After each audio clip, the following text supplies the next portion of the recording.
नमस्कार, आपले स्वागत आहे माझ्या यूट्यूब चॅनलमध्ये। आज आपण पाहणार आहोत CSCचे TEC प्रमाणपत्र कशा पद्धतीने काढू शकतो। तर याच्यामध्ये कंप्लीट प्रोसेस दिलेली आहे आणि याच्यासाठी आपल्याला आधार कार्ड हे फिजिकल फॉर्ममध्ये म्हणजे हार्ड कॉपी जे ओरिजिनल असते ते आपल्याला लागणार आहे, तर ते आपल्यासोबत ठेवायचे।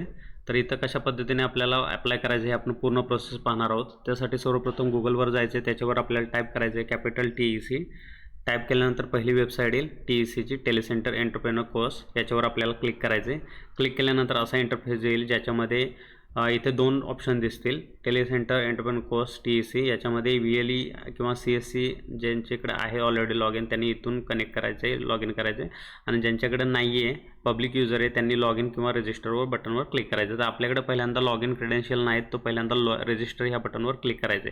आणि जर असा इंटरफेस येत नसेल तर आपण सिम्पली इथं लॉग इन विथ अस याच्यावर क्लिक केला की हे आपला जो लॉग इन पोर्टल आहे तो ओपन होईल।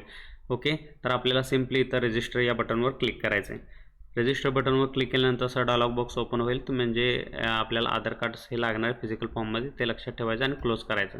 ओके, क्लोज केल्यानंतर हा पूर्ण जो आहे हा असा डॅशबोर्ड दिसेल। याच्यामध्ये पहिल्यांदा आपण पाहणार आहोत रजिस्टर कसं करायचं। तर ह्याला मी स्क्रोल डाऊन करून घेतो। स्क्रोल डाऊन केल्यानंतर रजिस्टर न्यू यूजर अशा पद्धतीने इंटरफेस दिसेल। इथं नेम आपल्याला टाकायचं, जो आधार कार्ड जो आहे आपलं त्याच्यावर जशा पद्धतीने नेम आहे तसंच इथं आपल्याला दिसलं पाहिजे, हे टाईप करून घ्यायचं। इथं मोबाईल नंबर टाकायचा, इथं ईमेल ID, इथं फादर्स मदर्स किंवा स्पाउस नेम जो असेल तो इथं टाकायचा। स्टेट सिलेक्ट करायची, डिस्ट्रिक्ट सिलेक्ट करायचा, जिल्हा, त्याच्यानंतर जेंडर सिलेक्ट करायचं। इथं जो आहे कॅलेंडर याच्यातून आपल्याला डेट ऑफ बर्थ सिलेक्ट करायचे। इथं ॲड्रेस जो काय असेल तो टाईप करून घ्यायचा। इथं फोटो अपलोड करायचा। ओके, त्याची मॅक्झिमम साईज 50 KB पेक्षा कमी साईज असावी, असा फोटो कॉम्प्रेस करून घ्यायचा आणि तो अपलोड करून घ्यायचा। JPG आणि किंवा NPG फॉर्मॅटमध्ये असेल तरी चालेल, त्याच्यापैकी कोणत्याही फॉर्मॅटमधील अपलोड करून घ्यायचा। आणि हा जो कॅप्चा आहे तो इथं कॅप्चा एंटर करून घ्यायचा। ही पूर्ण प्रोसेस आहे रजिस्टर न्यू यूजर, हे सगळा फॉर्म मी फिलअप करून घेतो। तर अशा पद्धतीनं मी फॉर्म फिलअप करून घेतलेला आहे। याच्यानंतर डिक्लेरेशन अंडरस्टँडिंग याला स्क्रॉल डाऊन करायचे। स्क्रॉल डाऊन केल्यानंतर असा इंटरफेस दिसेल ज्याच्यामध्ये आय ॲग्रीवर आपल्याला क्लिक करायचं आणि सबमिट बटनवर क्लिक करून घ्यायचे। तर क्लिक केल्यानंतर असा इंटरफेस दिसेल। पहिल्यांदा आपल्याला हे पेमेंट करावं लागतं, 1479.72 एवढे फीज आहे ह्या TEC सर्टिफिकेटसाठी। तर याच्यासाठी आपल्याला UPIसाठी आपण UPI वापरून इथं पेमेंट करूया। UPIवर क्लिक करायचे। क्लिक केल्यानंतर इथं जनरेट QR येईल, त्याच्यावर क्लिक करून पेमेंट करून घ्यायचं। तर अशा पद्धतीने स्कॅनर दिसेल, स्कॅनरवर पे करायचं आणि पेमेंट करून घ्यायचे। ओके, पेमेंट झाल्यानंतर पुन्हा आपण काय येऊ, होम पेजला येऊ, लॉग इनच्या पोर्टलला येऊ। इथं आपल्याला काय करायचं आहे, लॉग इन आणि पासवर्ड हा आपल्याकडे युजरनेम आणि पासवर्ड। तर आपण इथं युजरनेम आणि पासवर्ड सेट तर केलेलं नाही, तर आपण जो ईमेल ID टाकलेला त्याच्यावर युजरनेम आणि पासवर्ड हा आलेला असेल, तर आपल्या ईमेल IDवर जायचं आणि तिथून युजरनेम आणि पासवर्ड लिहून घ्यायचा डायरीमध्ये, आणि तोच युजर ID आणि पासवर्ड आपल्याला कंटिन्यूअस लागणार आहे। तर मेल IDमध्ये आपण पहा, एक तर स्पॅम किंवा इनबॉक्स फोल्डरमध्ये तो आलेला असेल। तर मी इथं युजरनेम आणि पासवर्ड टाकून घेतो आणि लॉग इन बटनवर क्लिक करून घेतो। क्लिक केल्यानंतर असा इथं लेफ्ट साईडला आपला असा डॅशबोर्ड दिसेल। तर याच्यामध्ये लर्निंग आणि असेसमेंट असे तीन, पहिला डॅशबोर्ड, दुसरा लर्निंग आणि तिसरा असेसमेंट असे 3 पॉईंट दिसतील। त्याच्यामध्ये लर्निंगच्या ऑप्शनवर क्लिक केल्यानंतर असे मॉडेल्स दिसतील आपल्याला, 1 ते 10 मॉडेल्स आहेत। याच्यामध्ये आपल्याला मटेरियल हे PDF फॉर्ममध्ये दिसेल, व्हिडिओज आहेत ते इंग्लिश फॉर्ममध्ये पण आहेत किंवा हिंदी फॉर्ममध्ये पण आहेत, ज्या व्हर्जन लँग्वेजमध्ये आपल्याला पाहिजे ते आपण बघू शकतो। तर हे झालं लर्निंग। हे सगळे व्हिडिओ आणि मटेरियल आपण एकदा चेक करून घ्या, कारण याच्यावरच आपल्याला हे असाइनमेंट असणार आहे। तर हे सगळं झालं, कंप्लीट झाल्यानंतर तुम्ही जेवढं वाचता येईल तेवढं वाचून घ्या आणि त्याच्यानंतर डायरेक्टली असेसमेंटवर सुद्धा जाऊ शकता। तर मी त्या असेसमेंटवर क्लिक करतो, लर्निंग आपलं कंप्लीट झालं आहे असं कन्सिडर करून, आणि याच्यानंतर आपल्याला असा असेसमेंटवर असा इंटरफेस दिसेल की ज्याच्यामध्ये टोटल टेस्ट आहेत, 10 टेस्ट आहेत। याच्यामध्ये पहिली टेस्ट इथं दिसेल असेसमेंटवर गेल्यावर, तर इथं अनलॉक दिसेल, याने आपण ही पहिली टेस्ट आत्ता आपण देऊ शकतो। ते ह्या अनलॉक बटनवर आपल्याला क्लिक करायचे। क्लिक केल्यानंतर असा स्टार्ट एक्झाम म्हणून इथं इंटरफेस येईल, त्याच्यावर क्लिक करून घ्यायचे। क्लिक केल्यानंतर असे क्वेश्चन इथे स्टार्ट होतील, वेअर जो काय क्वेश्चन असेल आणि त्याचे 4 ऑप्शन्स दिसतील।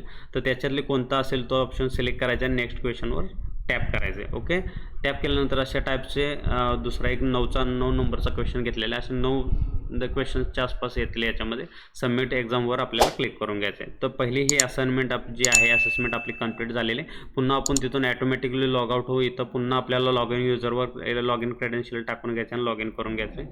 लॉग इन केल्यानंतर आपल्याला असा इंटरफेस दिसेल की इथं असेसमेंट 1 कंप्लीटेड। जर आपण पुन्हा असेसमेंटवर क्लिक केलं तर आपल्याला इथं दुसरी जी पहिले आपली कंप्लीट झालेली, इथं मार्क्स नंबर ऑफ क्वेश्चन्स आहेत 10, पण आपले तिथं 9 दिसले होते, मार्क्स ऑफ 9 असं इथं आलेलं आहे। ओके, त्याच्यानंतर इथं जो दुसरा दुसरा आहे तो क्वेश्चन इथं दुसरी असेसमेंट आहे ती इथं ओपन झालेली दिसेल, त्याच्यावर आपल्याला क्लिक करून घ्यायचं आणि ती सोडून घ्यायचे. तर दुसरी पण मी इथं सोडवून घेतलेली आहे. तसेच मी तिसरी, चौथी, 5वी, 6वी असे पूर्ण सगळे सोडवून घेतलेले आहेत. ओके, अशा पद्धतीने अनलॉक जे आहे ओपन होत जाईल. आणि ही लास्टची 10वी टेस्ट आहे, ही पण आपल्याला इथं क्लिक करून घ्यायची आणि सबमिट एक्झाम करून घ्यायचे.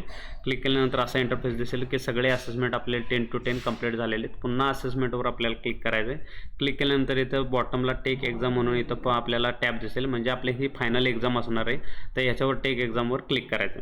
तर हे टेक एक्झामवर क्लिक करण्याच्या अगोदर आपले आधार कार्ड आपल्याकडे ठेवायचं आहे आणि ज्या प्रोसेस पुढं सांगितलेल्या आहेत त्या पद्धतीने आपल्याला फॉलो करायचं आहे. तर फॉलो करणं पुढं आपण काय करायचं, इथं टेक एक्झामवर क्लिक केल्यानंतर इथं लँग्वेज येईल. तर आपण नॉर्मली इंग्लिश सिलेक्ट करूया आणि सबमिट बटनवर क्लिक करूया. तर इथं दिसेल CSC centre entrepreneur since your first attempt, हा पहिलाच अटेम्प्ट आहे. ओकेवर क्लिक करायचं. ओके, क्लिक केल्यानंतर इथं दिसेल जर तुम्ही 10 ते 17 म्हणजे सकाळी 10 वाजेपासून संध्याकाळी 5 वाजेपर्यंत तुम्ही जर टेस्ट देत असाल तरच हे लॉग इन पोर्टल तुम्हाला ओपन होईल. अदरवाईज अदर टाईममध्ये तुम्हाला ते ओपन होणार नाही. त्यामुळे 10 ते 5 सकाळी इंडियन टाईममध्ये सकाळी 10 AM to 5 PM ह्या टायमिंगमध्येच आपल्याला हे टेस्ट द्यायचे. ओके, तर मी बॅक येतो आणि रेग्युलर टायमिंगमध्ये हे करून घेतो. तर अशा पद्धतीनं जर आपण रेग्युलर टाईम 10 ते 5 या टायमिंगमध्ये जर आपण ओपन केलं तर अशा पद्धतीने इंटरफेस दिसेल. ओके, तर सिम्पली इथं क्लिक हिअर टू एज याच्यावर आपल्याला क्लिक करायचे, जेणेकरून हा आपल्याला जो CSC सिक्युअर ब्राउझर आहे तो आपल्याला इन्स्टॉल करून घ्यायचा आहे. म्हणजे आपल्याला ही जी टेस्ट आहे ही डायरेक्टली द्यायची नाही, तर त्यांच्या ब्राउझरवर जाऊन CSCचा सिक्युअर ब्राउझर त्यांनी केलेला आहे त्याच्यावर जाऊन द्यायचे. त्यासाठी आपल्याला काय करायचं, ह्या 3 स्टेप्स आहेत. पहिल्यांदा डाउनलोड करायचं, इन्स्टॉल करायचं आणि स्टार्ट टेस्टवर क्लिक करायचं. तर ह्या 3 फेज कशा करायचं, तर पहिल्यांदा क्लिक हिअर आपल्याला डाउनलोड करून घ्यायचं आहे. याच्यावर क्लिक केल्यानंतर अशा पद्धतीने CSCEB.MSI हा जो वेब ब्राउझर आहे त्यांचा तो इथं डाउनलोड स्टार्ट होईल. डाउनलोड कंप्लीट झाल्यानंतर असं दिसेल डाउनलोड फोल्डरमध्ये, त्याच्यावर क्लिक करायचं आहे आणि रन एनीवेवर क्लिक करून करायचं, म्हणजे त्याला आपल्याला इन्स्टॉल करून घ्यायचं आहे. इन्स्टॉल केल्यानंतर इथं पुढं कंटिन्युअस नेक्स्ट बटनवर आपल्याला क्लिक करायचं आहे, जे काय असेल ते. ओके, पुढं पण नेक्स्ट बटनवर क्लिक करून घ्या. इथं प्लीज वेट म्हणून सांगितलं. इन्स्टॉलेशन प्रोसेसमध्ये कंप्लीट झाल्यानंतर इन्स्टॉलेशन कंप्लीट झालेले क्लोज बटनवर क्लिक करायचं. म्हणजे हा जो सॉफ्टवेअर आहे वेब ब्राउझर CSCचा तो आपल्या पहिली स्टेप आपण कंप्लीट केलेली आहे. डाउनलोड कंप्लीट केल्यानंतर दुसरी स्टेप पण आपलं जो इन्स्टॉलेशन आहे ती सुद्धा कंप्लीट केलेली आहे. आता त्याच्यानंतर पुढची जी थर्ड स्टेप आहे म्हणजे फायनल जी एक्झाम असणार आहे ते अशा पद्धतीने असणार आहे की आपल्याला स्टार्ट टेस्टवर आपल्याला इथं क्लिक करायचं. इथं गेल्यानंतर आपल्याला काय करायचं आहे, जी काय टेस्ट असतील 50 क्वेश्चन्स असतील तर ते 50 क्वेश्चन्स आपल्याला इथं आपण जसे OMR सीटवर क्लिक करतो त्या पद्धतीने 50 क्वेश्चन पूर्ण फिलअप करून घ्यायचे आहेत. ओके, तर त्याचं सेपरेट व्हिडिओ तुम्हाला ते दाखवता येणार नाही, कारण त्याची कास्टिंग आहे ती स्क्रीनशॉट वगैरे आपण त्याच्यामध्ये काही घेऊ शकत नाही. ओके, तर ते त्याच्यामध्ये आधार कार्ड हे कंपल्सरी लागतं, फिजिकली फॉर्ममध्ये आपल्याला ते दाखवावं लागतं. ते दाखवून घ्यायचं आहे आणि टेस्ट चालू करून घ्यायचे. ओके, आणि टेस्ट कंप्लीट झाल्यानंतर आपल्याला काय होईल, तर अशा पद्धतीनं आपण लॉग इन केलं तर लॉग इन केल्यानंतर असे असेसमेंट कंप्लीट होईल आणि ह्या साईडला आपल्याला डाउनलोड सर्टिफिकेटचा ऑप्शन येईल. ओके, तर ह्याला डाउनलोड सर्टिफिकेटवर मी क्लिक करतो आणि अशा पद्धतीने हे सर्टिफिकेट आपल्याला भेटून जाईल. तर याच्याबद्दल काही प्रॉब्लेम असेल तर तुम्ही कमेंटमध्ये टाका, आपण ते सॉल्व करण्याचा प्रयत्न करू. आणि व्हिडिओ आवडला तर व्हिडिओ लाईक करा, चॅनल सबस्क्राईब करा. थँक्यू.